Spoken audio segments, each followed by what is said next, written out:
I will talk about how can you create Passkey on your Uber app. So you just follow these ways, then it's going to work with you. So all you have to do in the first, so you just go down here, click on account down here.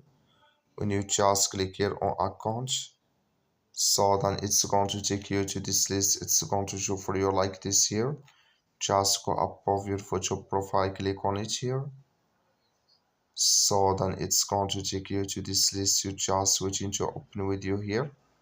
You click here on security here, sorry, click on security here. So then it's going to take you to this list. Click here on Passkey, and here can you create Passkey in this list here. When you just click on it, so then you just switch into open video and you click here on continue, then it's going to create with you. That's all. Thank you for watching. Don't forget to support us by liking,